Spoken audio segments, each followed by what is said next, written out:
Ikaze. Nitwa Kamanzi Axel, ndi umunyamakuru ubimazemo imyaka hafi 20 hano kuri YouTube. Nahisemo kuba umufashamyumvire wawe binyuze muri iyi YouTube channel yitwa Gahinga Harmony. Hano tuganira ibiganiro bitandukanye, tugasangira amakuru anyuranye adufasha kurushaho kunoza ubuzima bwacu kugira ngo burusheho kuba bwiza, buba ari ubuzima buzira umuze. Hari ikiganiro twakoze twibukiranya inkingi 5 zishobora kugufasha kurushaho kugira ubuzima buzira umuze. Muri izo nkingi, inkingi ya gatatu yavugaga ko kubasha gucunga cyangwa se kumanaginga stress ari ingenzi cyane kugira ngo bashe kurushaho kugira ubuzima buzira umuze. Uyu munsi tugiye kurebera hamwe impamvu ukwiye kubabarira aba bantu bane ngiye kukubwira kugira ngo bikurinde kugira stress itari ngombwa, bityo ubashe kugira ubuzima buzira umuze maze witeze imbere. Ntucikwe. Nemaze kukubwira yuko tugiye kureba abantu bane ukwiye kubabarira kugira ngo utere imbere, kugira ngo stress yawe igabanuke, kugira ngo ibintu byose bigende neza maze ugire ubuzima buzira umuze. Tudatinze rero, umuntu wa mbere ukwiye kubabarira ni wowe. Yego, wowe ukwiye kwibabarira. Kuko akenshi wicaye kuvuga ngo dore ngo igihe iki n'iki ngo ibintu sinabikoze nko byagombaga kugenda, ngo iyo mbikora neza ngo ubu ngo nakuba ndahandi. Ngo nahise dufate nk'urugero ngo dore ngo nize section itariyo, ngo iyo ndeka kwigira section nkigiye ngo ubu ngubu nakuba ameze neza. Ngo dore ngo ari amahirwe nagize ngo nayapfushije ubusanga iyo mbikora ukundi ngo ntago byari kuba bimeze neza, ngo byari kuba bimeze neza nako. Ibyo byose biguhoza hasi, bituma ufata umwanya munini cyane uri kwitekerezaho. Nibyo ni byiza, ariko uri kwitekerezaho mu buryo buri negative cyangwa se mu buryo buguhombya, bugusubiza hasi, kuko nawe urabizi neza ko ntago uri gusubire icyo gihe kera ngo ugire ikintu uhindura. Dukwiye kuzirikana yuko umuntu akwiye kumenya ibyo adashoboye guhindura akabyakira, hanyuma agashyira imbaraga mu byo ashoboye guhindura. Iga kwibabarira rero. Byarabaye nibyo, kandi wenda byakugizeho n'ingaruka nibyo, ariko se niriye somo wakuyemo? Reba isomo wakuyemo hanyuma wibabarire, noneho utere imbere. Ibabarire maze utere imbere, kuko nukomeza kubaho mu byahise wirirwa wicira imanza, uri muri down, ari ubwo bwawe urimo kwikururira ibintu bibi, arimo kwitekerezaho bibi, uri kwicira imanza zidasobanutse, n'ubundi naho uzaba uri kwihombya. Mu Kinyarwanda baravuga ngo witerwa ngo nawe witere.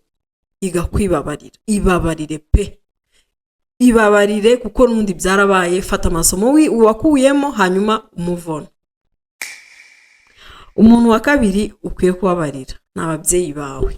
Akenshi usanga abantu benshi birirwa bavuga ngo ababyeyi banjye ntabwo bampaye ibi nibi, ababyeyi banjye ntibakoze ibi ni, kandi babikora neza ubona ariko bameze nk'abandi.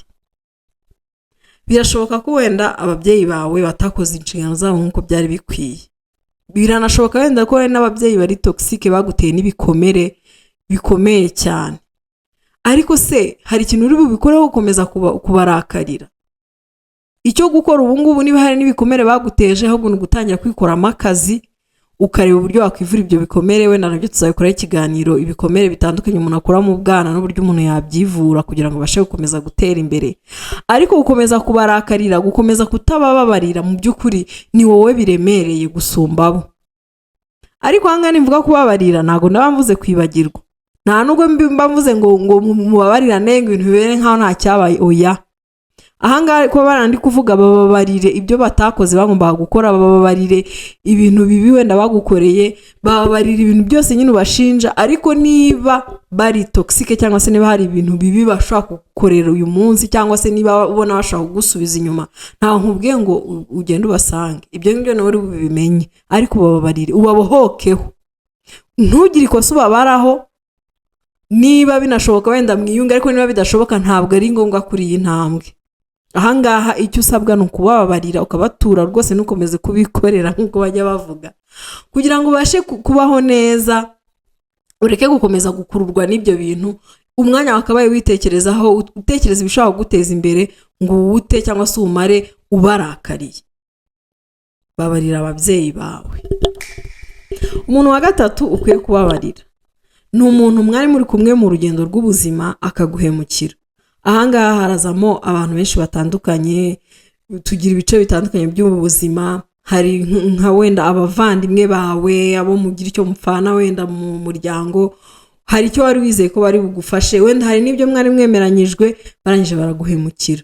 hari abo mwakoranye mu kazi wenda barakwiba cyangwa se igitekerezo wari wifite cya business barakikwiba, hari umukoresha wawe wahoraga akubwira nabi akubwira yuko nta kintu umaze nta n'ikintu uzigezaho, wahoraga kwima ya mahirwe kubona ya promotion kandi wayikobokeye, hari abantu mbega bari mu buzima bwawe hari icyo ubitezeho ariko icyo ubitezeho ntigikunde, cyangwa se n'ibyo bagombaga kugukorera ntibabigukorere, cyangwa n'ibyawe byari bikugenewe bakugomwe. Abo bantu wige kubabarira, ubababarire, ubature, ubareke nyine ureke gukomeza kwikorera umujinya cyangwa se n'agahinda baguteye. Ufate umwanya ubikoreho, ubababarire, ubikure mu nzira, wumve umutima wawe uruhutse, kuko gukomeza kubarakarira mu by'ukuri ni kimwe na ku babyeyi namaze kukubwira, wowe urabarakariye. Hari n'igihe wasanga baranakwibagiwe, hari n'igihe wasanga batanagutekereza, hari n'igihe rwose bo batekereza ko nta n'ikintu bagutwaye, nibyo bakubabaje, bagukoreye ibintu bibi, bakugomwe ibyo wagombaga kubona. Ariko uyu munsi ibyo byarabaye, ntabwo uri busubire inyuma ngo ugiye kugira icyo ubikoraho. Birekure bigende, wigiremo isomo runaka bitewe n'icyo kibazo cyangwa se n'icyo gikomere wagize, wikoremo akazi niba ngombwa bitewe n'uburemere bw'icyo gikomere. Ushobora no kujya no kureba n'abaganga b'impuguke bazobereye ku buzima bwo mu mutwe, ni kimwe no kujyanye no kubabarira ababyeyi bawe ndetse nawe ubwawe kwibabarira. Byose uramutse utabashe kubyikorera ushobora kujya kureba abaganga bo mu mutwe, abaganga badufasha gutuma ubuzima bwacu bwo mu mutwe bugenda neza. Bo barabyize, bazi uburyo bagufasha kugira ngo ibintu bigende neza. Ariko wikomeza kugira ayo manungu niko wikomeza kwikorera ibyo bintu kandi nta kintu uri bubihindureho, biratuma igikapu cyawe kiremera, biratuma intambwe zawe ziba ngufi kubera yuko urikoreye ufite umuzigo, kandi uwo muzigo wikoreye nta kintu uri buze kugufasha. Wakabaye wikoreye intego, wakabaye wikoreye discipline iri kugufasha kugera ku ntego zawe, ari iri kukuvuna ubu kubera yuko izakugeza ku cyo wiyemeje. Ariko ntago wakabaye wikoreye abantu bakubabaje cyangwa se baguhemukiye mu buzima, kuko baraguhemukiye byarabaye. Move on. Umuntu wa nyuma rero ukwiye kubabarira n'abandi bantu bose basigaye, kuko urumva twabonye ko ukwiye kwibabarira wowe ubwawe, ukwiye kubabarira ababyeyi bawe, ukwiye kubabarira abantu bari mu buzima bwawe, yaba abavandimwe, yaba abo mwakoranaga, yaba inshuti zawe. Noneho hanga tugeze n'abandi bantu basanzwe. Hari igihe umuntu atari mu buzima bwawe ariko mugahurira ahantu akakubabaza, abo nabo bababarire. Hari umuntu mwahuriye ahantu nta kintu wari umwitezeho n'ibyo, nta n'ikintu yakugombaga n'ibyo, ariko agukorera ikintu kibi, icyo kintu kirakubabaza, nawe murekure. Hari umuntu bavuga izina rye ugahita wumva mu nda hahise hakurya, kumva urashishwe kubera ibintu bibi yagukoreye, uwo nawe murekure, mubabarire. Fata umwanya utekereze ku kintu kibi yagukoreye, ukirebe, murebane, hanyuma ukirekure kigende. Kuko gukomeza ni wowe mu nda harya, we nta nubwo wenda nakwibuka ko wenda niba n'umuntu mwahuriye ahantu rimwe nta nubwo azikubaho. Murekure agende, murekure agende, wowe umenye ibyawe n'ubuzima bwawe. Ibi rwose usanga ari wowe biri gustressa, wowe nta kibazo na kimwe afite. Niyo mpamvu ugiye kumubabarira kugira ngo ubashe gukomeza ubuzima bwawe neza nta stress. Aha ndakwibutsa yuko stress buriya nimbi yibaye nyinshi cyane, kuko stress gakeya umuntu aba gakeneye nyine kugira ngo akore, kugira ngo ibintu bigende neza. Ariko ya stress y'umurengera uterwa n'umujinya n'agahinda n'umubabaro w'abo bantu twari tumaze kuvuga ibyo bagukoreye cyangwa se batagukoreye, iyo utagize ikintu bikoraho biza kuba intandaro y'indwara nyinshi zikomeye. Niyo mpamvu mu nkingi 5 z'ingenzi zidufasha kugira ubuzima bwiza, inkingi ya 3 nyuma yo gufata amafunguro no kunyeganyeza umubiri hahita hazamo kumanaginga stress, kubera yuko utayikozeho, utabikuye mu nzira, ibyo bikomere ngo bikoreho, urebe inzobere zabugenewe cyangwa se ushakashaka utuntu twagufasha ngo nababarira abo bantu babigizemo uruhare, uko bigumana bigutera uburwayi bukomeye. Bishobora kugutera ikibazo cy'umuvuduko ukabije w'amaraso, bishobora kugutera ikibazo cy'igifu, bishobora kuguteza ikibazo cy'ibibyimba ku bwonko. Izo ndi kuvuga indwara zikomeye, ariko ni ntoya zindi zisanzwe nazo zishobora guterwa nabyo. Bishobora no gutuma utasinzira, ukabura ibitotsi, kandi uziko ibitotsi ni ingenzi cyane, kubera yuko iyo turyamye dusinziriye umubiri nibwo wisazura. Ibyo byose rero ni wowe biri kugiraho ingaruka ku mubiri wawe, tutibagiwe no mu ntekerezo zawe, kuko bizatuma utatera imbere, kuko ukomeza guheranwa n'uwo mujinya n'ako gahinda nuko kwicira urubanza. Nyabuneka babarira, bireke bigende. Reka uyu munsi uba umunsi wa nyuma wo gukomeza kurakarira abo bantu nawe urimo. Uyu munsi aba ari umunsi wo gutangira urugendo rwo kubabarira, kugira ngo bashe gukomeza kwiteza imbere, bashe kubaho ubuzima buzira umuze.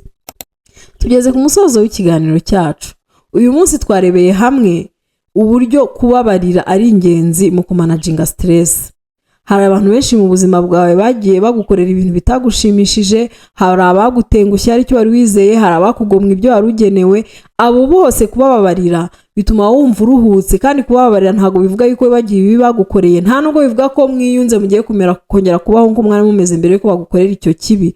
Ahubwo bivuze yuko uwo mutwaro wirwa wikoreye uwushyize hasi, ugiye noneho guhangayikishwa n'ibiguteza imbere, gushyira imbaraga muri discipline yo kugera ku ntego wiyemeje. Twabonye yuko ari abantu 4 b'ingenzi ukwiye kubabarira. Uwa mbere akaba ari wowe ubwawe, ukareka kujya wirirwa wicira urubanza, ukareka kwirirwa uvuga ngo iyo ngira ntya. Ibyo ngibyo byarabaye nta kintu twabikoraho. Ikindi twabonye ko ukwiye kubabarira ababyeyi bawe, kuko ibyo baba baragukoreye bibi byose ukwiye kubabarira kugira ngo ubashe gutera intambwe. Ikindi twabonye yuko ukwiye kubabarira inshuti zawe, abo mukora mwakoranye, abavandimwe bawe cyangwa abandi bo mu muryango wari ufite icyo witezeho, cyangwa se hari imishinga mwakoranye bakaguhemukira, cyangwa se bakugomwe icyo wagombaga kugeraho ariko bakaguhemukira. Twabonye ko ukwiye kubabarira kugira ngo ubashe gukomeza gutera imbere. Hanyuma n'abandi bantu bose basigaye bagiye baguhemukira mu kanini na gatoya, bababarire, ubabohokeho, ubarambike hasi, wikomereze, uvunwe n'ibintu biri kukugirira akamaro, uvunwe n'ibintu biri guteza imbere.